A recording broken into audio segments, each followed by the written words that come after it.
इस वीडियो में हम बात करने वाले हैं एबल टू और अनेबल टू के बारे में। एबल टू का जो हिंदी मीनिंग होता है वो होता है किसी काम करने की क्षमता, योग्यता या अवसर या उस काम करने के लायक होना।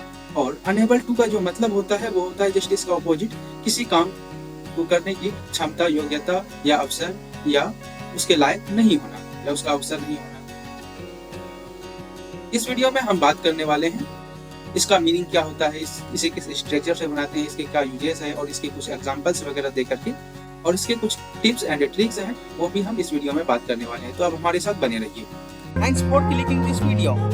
Welcome to our channel Amazing English Tips. चलिए अब देखते हैं एबल टू और अनेबल टू का उपयोग क्या क्या है।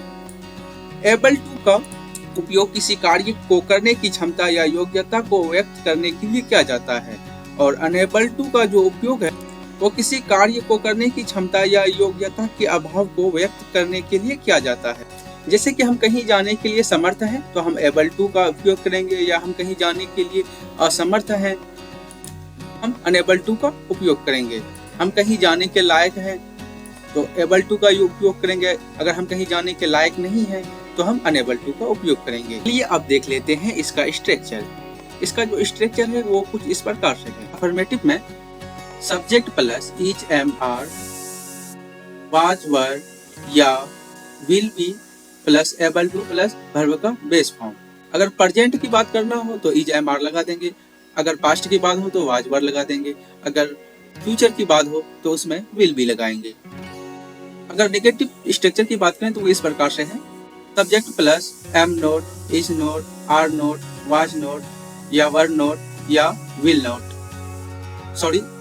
Will not be plus able to plus verb का बेस फॉर्म। अगर इंट्रोगेटिव की अगर बात करें तो उसमें बस हेल्पिंग वर्ब जो है हम पहले लगा देंगे, फिर उसके बाद subject plus able to plus verb का बेस फॉर्म।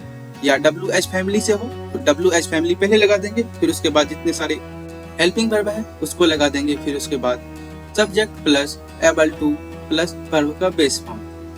अगर अनेबल टू का बनाना हो तो उसका स्ट्रक्चर बिल्कुल सेम है, बस एबल टू की जगह पर आप अनेबल टू कर दें। चलिए अब इसका कुछ एग्जांपल देख लेते हैं। जैसे कि बोलना हो मैं इस समस्या को हल करने में सक्षम हूँ तो बोल सकते हैं I am able to solve this problem. या बोलना हो वो समय पर अपना होमवर्क पूरा करने में सक्षम थी, she was able to finish her homework on time. चलिए अब नेगेटिव देख लेते हैं। नेगेटिव में जैसे कि बोलना हो वे बैठक में उपस्थित होने में सक्षम नहीं है, they are not able to attend the meeting.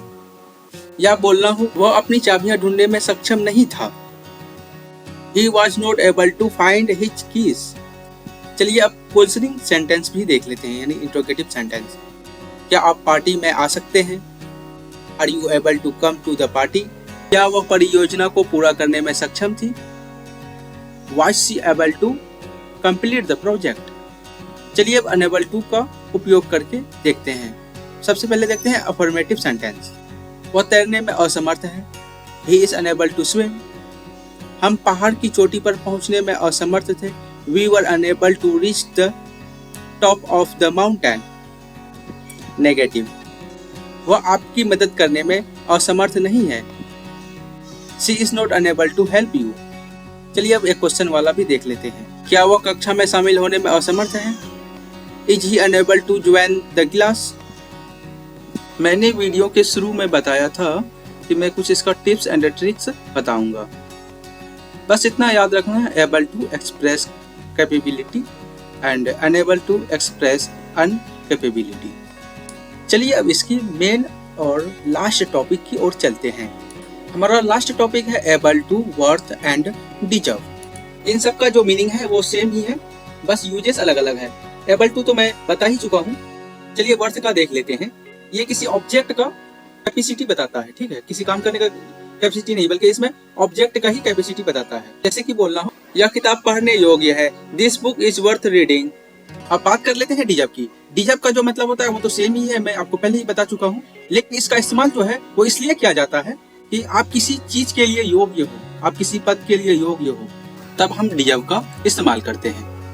चलिए इस वीडियो को हम समाप्त करते हैं। अगर आप वर्थ और डिजर्व का दूसरा वीडियो देखना चाहते हैं तो डिस्क्रिप्शन बॉक्स में लिंक दिया हुआ है, आप वहां से जाकर देख सकते हैं। मुझे उम्मीद है यह वीडियो आपके लिए हेल्पफुल रहेगा। Thanks for watching me. I hope you understood very well. Please like this video and subscribe this channel.